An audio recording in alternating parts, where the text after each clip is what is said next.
Madame, Messieurs, c'est pour moi un réel plaisir de vous retrouver à ce rendez-vous de l'information. Bonsoir à toutes et à tous. Dans l'actualité de ce soir, pour la première fois de l'histoire de la pétanque mondiale, le Bénin inscrit son nom au palmarès de la Palme d'Or dans la catégorie de la doublette mixte. Nous en parlerons dans ce journal. Les journées éthiques déontologiques 2023 se poursuivent et ce matin donc à la préfecture d'Alada, une rencontre d'échange s'est déroulée avec les journalistes du département de l'Atlantique. L'armée ukrainienne a tout au long de ce week-end tiré sur des zones peuplées de la région frontalière de Belgorod. Voilà pour le sommaire, vous gardez votre position pour le développement de cette édition.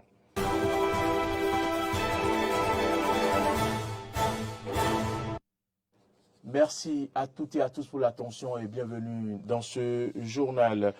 Pour la première fois de l'histoire de la pétanque mondiale, comme je l'annonçais en titre, le Bénin inscrit son nom au palmarès de la Palme d'Or dans la catégorie de la doublette mixte. Marcel Gbetablé et Sambo Laima ont réussi à dominer en finale aujourd'hui la paire française Audrey Bandira et Dylan Rocher. 13-8, un succès obtenu avec maîtrise où la régularité et le sens de l'abnégation, de combativité et surtout d'adresse ont payé au cours de cette même journée. La doublette homme constituée de Marcel Gbetablé et Marcel Bior a courbé l'échine contre la doublette homme française constituée de Dylan Rocher et Christophe Sario. Je l'annonçais en titre, l'Observatoire de la déontologie et de l'éthique dans les médias, ODEM, a initié ce matin à la préfecture d'Alada une rencontre d'échange avec les journalistes du département de l'Atlantique. Je vous invite ici à suivre le compte rendu. Cette rencontre initiée par l'ODEM s'inscrit dans le cadre des journées éthiques et déontologiques de la presse béninoise lancées le 7 septembre dernier et qui prendront fin le 7 octobre. Vital Akhotondi a rappelé les éléments sur lesquels les échanges ont été menés. Ces journées visent effectivement à rappeler la responsabilité du journaliste sur Internet, la nécessité et la rigueur de travail que nous devons garder malgré la rapidité que nous impose le numérique aujourd'hui, la vérité des faits, le recoupement des faits. Nous avons rappelé aux confrères qu'il nous faut rester rigoureux dans notre profession. Ce fut également une opportunité de partage d'expérience. Il faut être vraiment pétri des règles de la profession. Tout simplement, c'est ça qui vous amène à être libre, à exercer librement votre profession. J'insiste là-dessus parce que l'une des tares de notre profession, c'est la non-maîtrise des règles qui régissent la corporation. À Cotonou, c'était sous le règne du Soglopère à la mairie. On a commencé par insulter les Soglos qu'ils ne foutent rien à la mairie. C'est-à-dire, c'est tombé sur moi comme ça. Bon, heureusement que ce n'est pas allé jusqu'au tribunal. Et le problème, c'est que quand vous connaissez, comme l'a dit Peggy, les lois qui régissent le métier qu'on exerce, il n'y a pas de problème par rapport à ça. Un lot de documents a été remis aux représentants des organes de presse et est composé du Code d'éthique et de déontologie de la presse béninoise, le guide du journaliste sportif, le guide du journaliste des chroniques judiciaires, etc. Pour finir, Vital Akhotondi a prodigué de sages conseils à tous les professionnels des médias présents à cette rencontre. Nous devons tous travailler pour qu'il n'y ait pas de journalistes en prison. Et c'est en renforçant notre observatoire. Si le public sait qu'en s'adressant à l'ODEM, il n'a pas d'inquiétude et que l'honneur de celui qui serait diffamé peut être lavé par tous les médias du Bénin, ce sera mieux pour nous. Aujourd'hui, travaillez à avoir un cadre de presse. N'exercez pas sans cadre de presse. Travaillez dans des médias enregistrés. Ne soyez pas des médias non enregistrés. Si vos promoteurs ne sont pas en règle, ou si vous êtes promoteur vous-même, soyez en règle d'abord avant d'investir l'espace public. Les journées éthiques et déontologiques de la presse béninoise GED 2023 se poursuivent avec l'ODEM sur toute l'étendue du territoire national. Les Béninois s'impatientent de la mise en service des nouveaux marchés. L'attente se fait longue tant pour les populations que pour les femmes des marchés qui continuent de vivre le calvaire sur le site d'accueil. Clémence Tonoucoin s'est rapprochée de ces femmes de nos marchés en attente de l'ouverture des nouveaux marchés. Suivez le reportage. Près de 4 ans après la remise officielle des sites devant abriter les marchés du lot 1 du projet de modernisation et de construction de 36 marchés urbains et régions au Bénin, occupants et usagers de ces marchés n'attendent que leur ouverture. Pour la présidente du collectif des femmes des marchés de Cotonou, l'heure est au dernier réglage.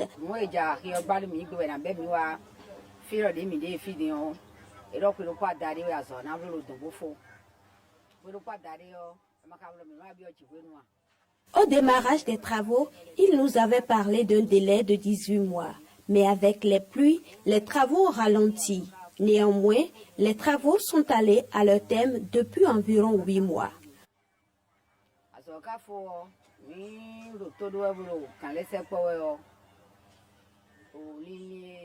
Selon nos investigations, la Sogema n'existera plus.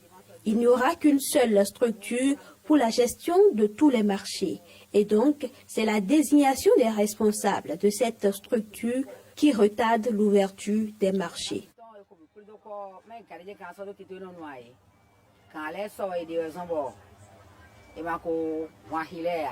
Mais en attendant la fin de ces réglages, les femmes de tous les marchés concernés continuent de vivre le calvaire.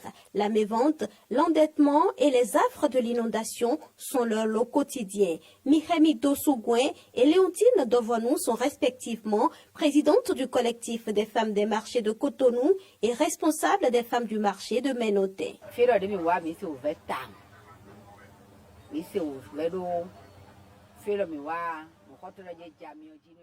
Sur le site qui nous accueille en attendant, nous sommes confrontés à d'énormes difficultés. La majorité de nos clientes vont désormais à Saint-Michel ou à Tokwa pour éviter les détours qui mènent ici. Nous sommes endettés, toutes les vendeuses du marché. Actuellement, environ 60 vendeuses de ce marché ont dû faire l'option de la vente ambulante. En plus, la pluie nous a beaucoup gênés. Quand il pleut, les quelques clients qui venaient désertent aussi le marché. Ces difficultés et endettements auxquels nous sommes confrontés ne sont pas spécifiques au marché Bégamé. C'est pareil pour tous les marchés délogés pour la reconstruction. Au marché d'Aïdjedo, la situation est beaucoup plus critique.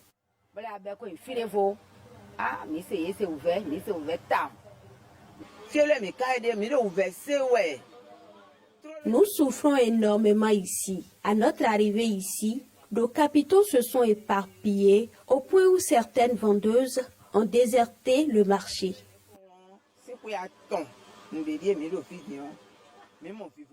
Depuis 3 ans maintenant, quand les pluies commencent, c'est la catastrophe.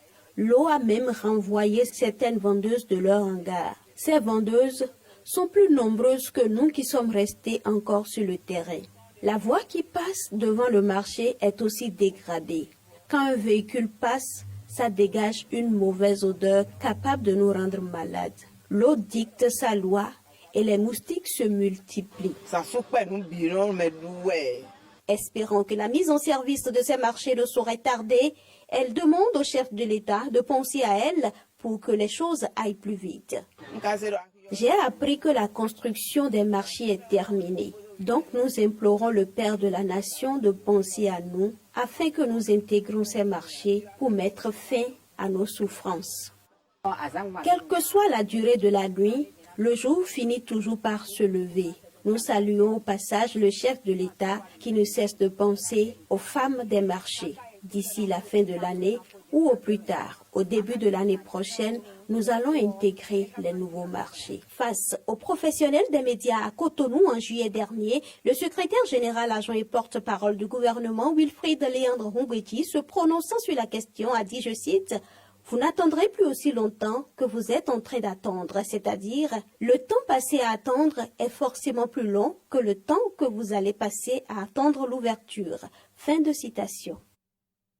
Allons à présent à la découverte d'un métier, le métier de vulcanisateur. Installé aux abords des voies, on trouve des vulcanisateurs un peu partout dans les coins de nos rues. Pour certains, c'est un métier stressant et répugnant. Pour d'autres, c'est une véritable source de revenus. Je vous propose de suivre un zoom sur le métier de vulcanisateur avec Arthur Rindo.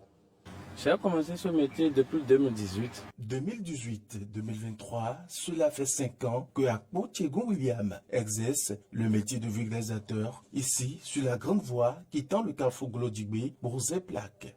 Le métier de vulcanisateur consiste à coller les motos si les motos sont percées. Thé noir, taille moyenne, ce jeune homme, la trentaine environ, nous explique la réalité du point de vue du coût de ses prestations. Si on veut coller pour les motos, c'est 300 nous prenons. Pour les véhicules, c'est 1000 francs. Pour les camions, c'est 2000. Akpo Tchegon William a un foyer à sa charge et c'est grâce à ce métier qu'il assume sa responsabilité. Je suis marié, je suis père de 2 enfants. Oui, ça nourrit son homme. Avec ça, je mange dedans un peu les loyers, tout ce que j'ai besoin, j'arrive à le faire. Le jeune vulcanisateur est confronté à plusieurs difficultés au jour le jour. De façon pratique, par exemple, je suis en train de... Si j'enlève et que je serre le fer avec, je dois contrôler le pneu.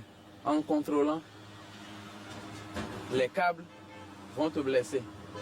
Les clous vont te blesser. Sans le savoir, que tu le veuilles ou non, nous rencontrons ce cas de trucs.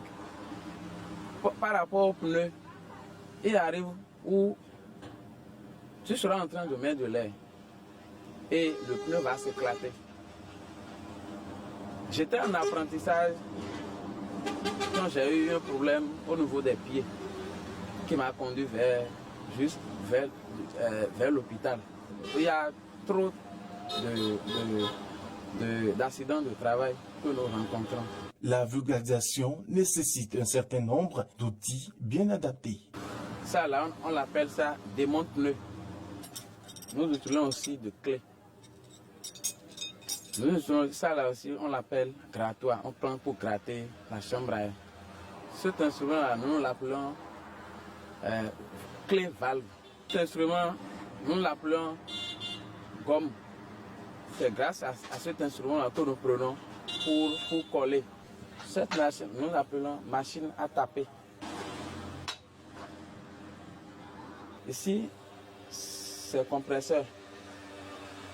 Et c'est lui qui donne de l'air, les clics dedans le kit du compresseur et qui rentre dans ces 2 trucs, c'est la bouteille. Même si un client vient, je n'ai plus besoin de démarrer. Je viens ici seulement, j'ouvre et l'air va sortir. Nous appelons ça chimico. Akpo Tchegon William a sa technique pour réussir le job. Avant d'utiliser ceci, vous voyez comment j'ai enlevé la chambre à air. Je vais mettre de l'aide dans la chambre à air que je vais contrôler dans l'eau. Après avoir contrôlé ça dans l'eau, je vais identifier, ça va me permettre d'identifier là où la chambre à air s'est percée. Je vais gratter. Je gratte. En grattant, j'ai déjà déposé mon fer là au feu. Après que le fer se chauffe, je vais ramener. Je vais passer de colle là où c'est tout et je mets de gomme là-dessus.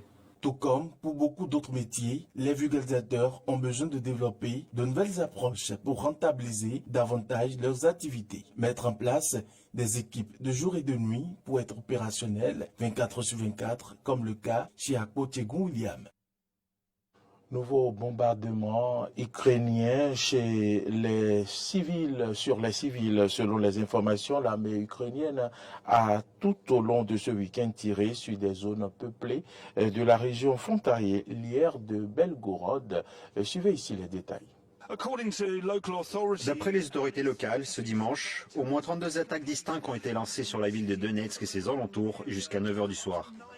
Comme le bombardement est toujours en cours, ce nombre va augmenter. Juste après 8 h du soir, lorsque les premiers votes depuis 2014 à Donetsk a été terminé, il y a eu de puissants tirs d'artillerie. Explosion après explosion ont retenti à travers la ville bombardée pendant au moins 1 heure. Voici un quartier commerçant qui était peuplé pendant les attaques ukrainiennes. Ce bâtiment derrière moi a été touché. Vous pouvez voir les décombres par terre. Nous nous sommes entretenus avec un employé de boutique qui nous a raconté ce qui s'est passé. C'était un jour de travail ordinaire. L'attaque s'est produite juste après 7 heures du soir. Le magasin a été touché. 2 obus sont tombés près d'un arrêt de bus. C'était effrayant. Nous sommes tombés sur le sol. Puis nous avons couru vers un abri le plus proche. Une situation pareille s'est déjà produite ici et beaucoup de gens ont été tués. C'était terrifiant. On se trouve dans le quartier de Kubuchevski à Donetsk, un endroit qui est souvent attaqué. Vous pouvez voir que les vitrines des boutiques derrière moi sont barricadées. Un arrêt de bus situé de l'autre côté de la rue a également été bombardé. Cela fait partie de la stratégie ukrainienne, semble-t-il, de viser des zones résidentielles et commerciales à travers la ville. Dimanche soir encore, 2 jardins d'enfants ont été touchés. Ce n'est pas une base militaire. C'est exactement l'accusation que les forces ukrainiennes portent souvent lorsqu'elles frappent de telles cibles. Mais là encore, il s'agissait d'une zone civile. Un immeuble résidentiel a également été touché lors de ce bombardement. Selon les autorités locales, 97 munitions ont été tirées, la majorité d'entre elles étant de 155 mm. Il s'agit d'armes fournies par l'Occident. De plus, 15 obus ont été lancés à l'aide d'un système de lance-roquettes multiples. Ce sont les civils qui souffrent le plus des attaques ukrainiennes. Steve Sweeney, depuis Donetsk pour RT. Mesdames et messieurs, c'est ici que se referme ce journal. Merci à toutes et à tous de l'avoir suivi. L'information continue, vous le savez, sur nos différentes plateformes, YouTube, Facebook, Twitter, et sur notre site internet www.benin-eden.tv. Je vous donne rendez-vous pour demain, quand il sonnera 8 h sur Matin d'Eden. Bonsoir.